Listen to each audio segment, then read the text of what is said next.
Hey doc, how do you make decisions? How do you make important decisions? This is not a common question. However, they may come up and ask you atypical questions such as this. And if you are not a person who has thought about how you actually make decisions, many people actually do have a mental checklist of how they make important decisions. And they may be looking to check out if you have a certain frame of mind. Okay. So as usual, I'll give you a bad answer, and then I will give you a good sample answer. All right. Of course, you will have many more questions such as this in the program if you want to check that out. Anyways, the bad answer first. Okay, before we get to the sample answer, I wanted to mention something that may help you. If you are struggling with your residency interview preparation, listen to this, as it may make the valuable difference in helping you match. For those of you who really want to be successful in your interviews, I have something for you. I have this extensive program that will be great for any of you. And with the first option, you have all of my videos ready with template answers, sample answers for multiple specialties for you to copy and paste and use it as your own answer. Now, this was a video course program. Now you want to scale up? Then I have weekly group sessions conducted by myself, small groups, about 12 sessions for this season. And you can have your interview ready in no time. And this will include everything in the video program. And somebody who wants one-to-one sessions with myself, I have this 3 hours one-to-one session with myself, mock interviews, and this will of course include everything in the previous programs. All right, and what will you get? You will get common questions, answers, templates, frameworks. If you are in the group sessions, then you will talk to me directly. And you will have behavioral questions, you will have ethical questions, everything will be included. And all of this is right now going to be 50% off for a limited time, actually more than 50%. Go check it out with the link in the description. Thank you. Well, I usually go with my gut feeling. If something feels right, I do it.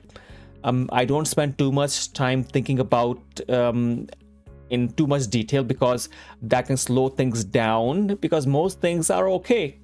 I think it is better to make quicker decisions rather than overthink them, and I think action is more important. This was a bad answer because lacked depth, and no process, not really giving an example, and does not really show critical thinking, because a physician has to be a critical thinker. All right, so let's move on to a good prepared answer. Well, that is a good question. And although I never prepared for this type of question for the interview, but I do have a thought, because I normally think about decision making and how decision making is an important aspect for anyone. I do feel that I tend to be rational, although I do admit, of course, that I'm definitely not perfect. And while making important decisions, especially from a medical context, I follow a structured approach to ensure that I am considering all relevant factors. And I'll talk to you about medicine. However, I do feel that most of my last 5 to 10 years, I've tried to make rational decisions. So from the medical perspective, let me just talk about that. First, I gather as much information as possible. This could include, from the medical perspective, a proper history, making sure the history is proper and well taken. Then make sure I look at all the labs, don't miss anything out. In my current situation, I've always bounced off ideas from my senior colleagues. For example, during one of my internal medicine rotations, I was involved in a case where a patient presented with atypical chest pain, and the patient was initially being admitted for cardiac purposes, and I was asking questions, getting a detailed history about the signs and symptoms and the nature of the chest pain, and we had to quickly decide whether to pursue more cardiac related testing or non-cardiac testing. I gave a hint to my attending when I was presenting the case that on reviewing the patient's history, I think we should explore the diagnosis of pulmonary embolism, which was of course against the initial direction that we had been forwarded to by the ER physicians. And then I said that this is what I'm weighing the pros and cons, and I think we should pursue the diagnosis of pulmonary embolism. And then yes, it turned out to be a pulmonary embolism, because of course the symptoms were not heart related chest pain. But then again, this is, I believe I try to manage my life through a more of a rational approach. Second, of course, I do look to weigh the pros and cons of each option.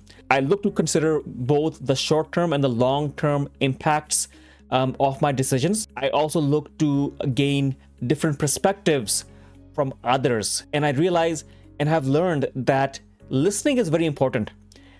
When you're trying to make a decision, you may not have all the details or the right understanding. I tend to ask people in an inquisitive manner, and I look to listen to what other people are saying. This approach, I do believe, has helped me make more well-rounded, knowledgeable decisions in my general life, in general, as well as for patient care as well. This was a bit of a synopsis on what I believe is my decision-making process. I'm not perfect, but I do believe that I try to be as objective and rational as possible in my decision-making approach, and I try to remove emotion as much as possible, although that I do admit that is difficult to do.